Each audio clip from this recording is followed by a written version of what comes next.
What makes an area boom? While there's a lot of factors that come into play, there's three main factors that all boom suburbs have in common that's not widely known. This episode, I'll be opening up what each factor is and why it's such a key to helping a suburb explode in price. If you're wanting to invest in property using data, you're in the right place. Understanding the simple details in the data can actually be the difference between okay growth and insane growth. I'm Arjun Paliwal. Let's go.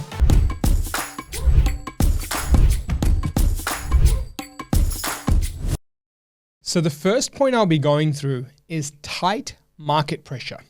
Things can be used as sales pressure or market pressure, however you want to look at it. The main thing is there is a pressure cooker going off and there is a lot of intensity in the current market. Really what you're looking for is competition, because without competition, there isn't capital growth. And without high capital growth in that competition, there isn't booms.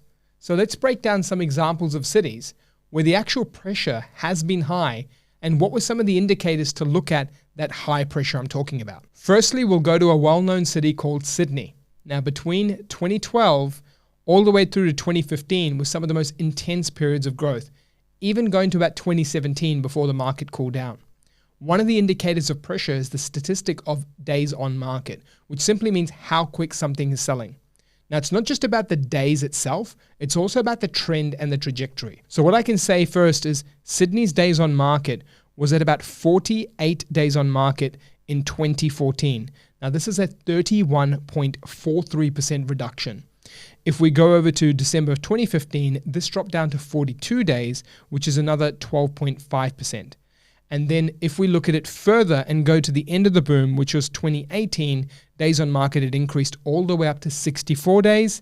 In 2019, 85 days. So you can see between the pre-2012 period all the way to about 2015, this is when the heat was intensifying in Sydney. 2016 carried on for some locations, 17 the peak finished, and then days on market started increasing a fair bit in 18 and 19. So that's a clear pressure change showing speed to sell getting low and quicker, booming, and then the second one is speed to sell increasing, retracting or calming down or declining, however you want to call it. So the same statistic can be used in any city. I'm going to give you another city right now, which is the city of Hobart in a different timeline. So Hobart had days on market rocketing up at 123 days between 2014 all the way up to about 122 days in 2015, and then started declining to 99 days in 2016, 62 days in 2017, and then in came the boom. At 2018, this reached 38 days, 2019, 45, 2020, 47, 2021, 24, and then 2022, 31. I've just thrown a fair few numbers out there, but if I just take the starting point of 2014, that was 123 days, and that number got as low as 24 days in 2021. It's clear that the most boom periods was actually between 2018 and 2022, where the days on market was extremely low. But the picture started lowering actually from 2016, where you can see it almost halved from 2015. So it's clear that there's another boom that's shown here in Hobart, where the greatest period of boom was when days on market was the lowest and lowering was the first starting point that boom was going to display. Now, this is not just another city as a coincidence. This is anywhere and everywhere. Let me also take you to the city of Adelaide. So Adelaide's biggest boom was during 2021, 22, 23, and even now continuing in 24. So the days on market using the same data set averaged between 108 in 2014 and continued to sustain that hundreds all the way up to 2017, where it started dropping. It went back up to the hundreds again in 2019. So you can see that days on market was quite high.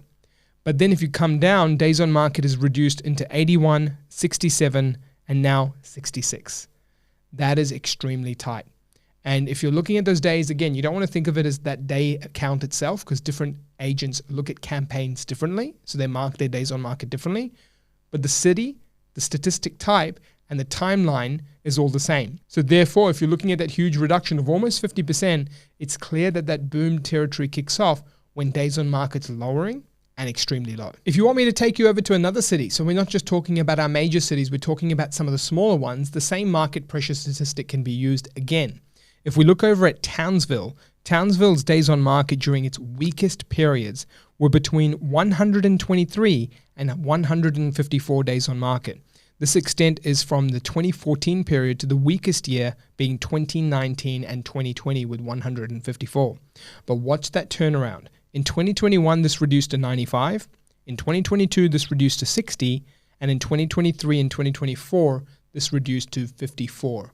Clearly showing that the periods of highest growth in that boom, which if you have a look at it from the median price change, Townsville had 5% median price change in 2022, 5.76% price change in 2021, and that was the reducing days on market. But if you look at the weakest days on market, prices declined. The biggest time was 2019 and declined 2.94% in that 1 year.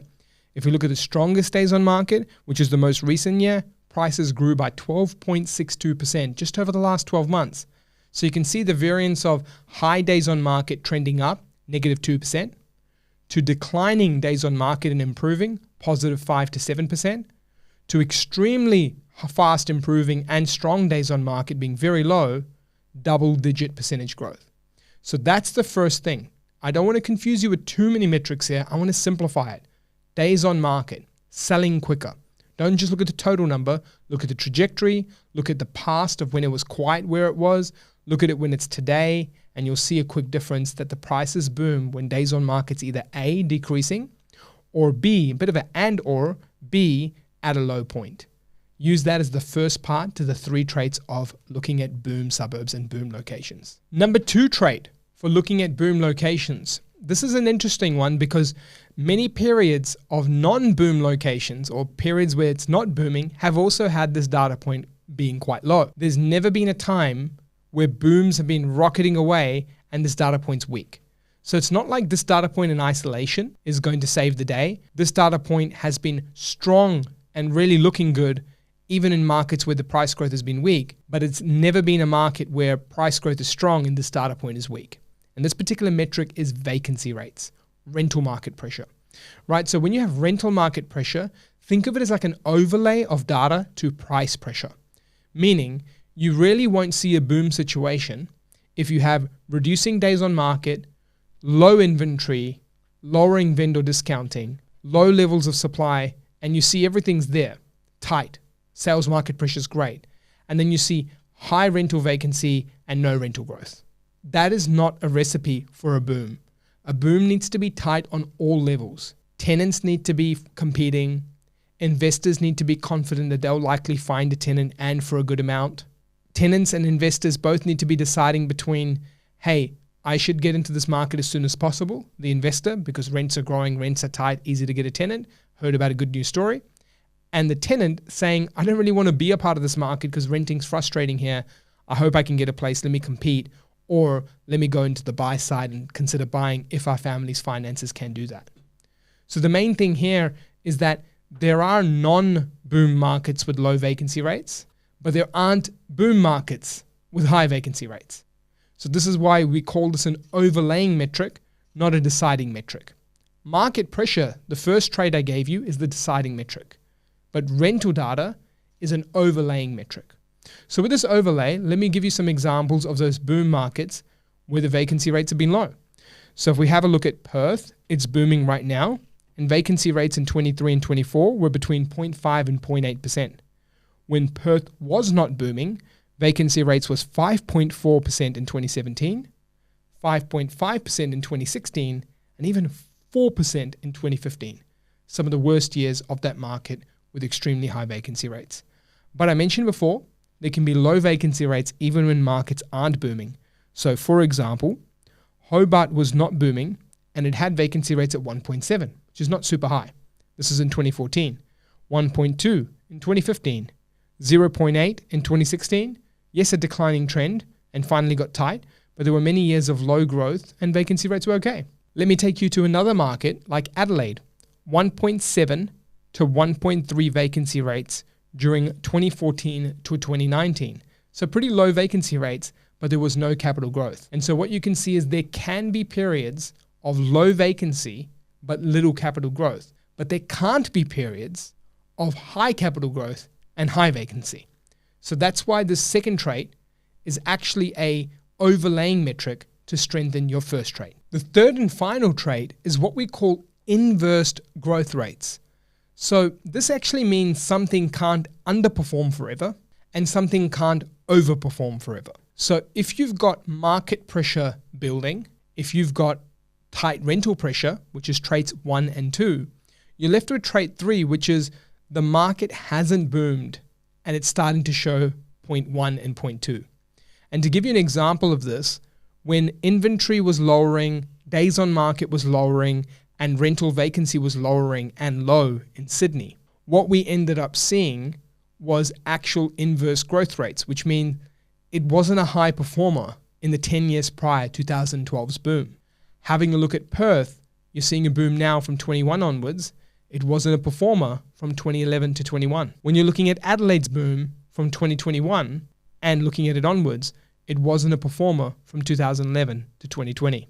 And if you're looking at Hobart's boom from 2016 onwards, it wasn't a performer from 2006 to 2016. Now, it's not as simple as 10 years of low equals 10 years of high, but it is as simple as saying that if something hasn't grown a lot, eventually it's going to return back to its long-term growth rates. Because what's really interesting is more than 90% of local government areas in Australia over the last 25 years has actually achieved 5% plus compounding growth rates on average. So that means there's going to be booms, ups, downs, but yet somehow locations find their way to eventually returning to a pretty stable long-term average. Now, there are definitely some areas that have just done that whole long-term average in 3 or 4 years and done nothing after that. Quote would be Darwin. Darwin did tremendous in the part of the decade 2 decades ago. And then since then, it's not really done much. But then it's still equaled that 5% plus per annum growth rate average, even after 25 years, because that period of strength was so strong that it lifted up the rest of the market for all those years of weakness. So the key here is to remember inverse growth rates mean something may pick up. So to give you an example, as a bit of a bonus, for A, market showing high market pressure, B, a market showing tight rental pressure, and C, one market that's had inverse growth rates over the last 10 years, would be the city of Townsville. Now, as you know, you can go back to previous episodes of the InvestorKit podcast or even jump into other podcasts we've been featured on, like Pizza and Property.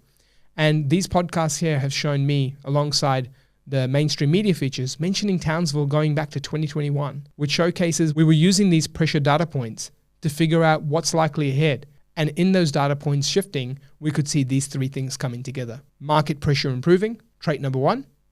Rental pressure strong, trait number 2. And an inverse growth rate, trait number 3.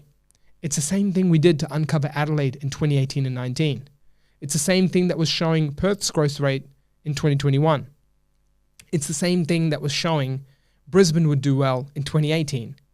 And it's the same thing they'll likely show cities like Melbourne will do in the near future. So the key here to consider is these 3 traits to look at for your next boom location. Now, if those traits were helpful for you, as well as the examples to actually unpack markets and tell you which cities demonstrated these traits, well, all I'd appreciate is a bit of a like, a comment below to say that helped you. And if there's any more episodes that you'd like me to share on or talk more about, drop them in the comments and I'll get more content out your way. And of course, don't forget to subscribe to help our channel grow and put out more videos like this.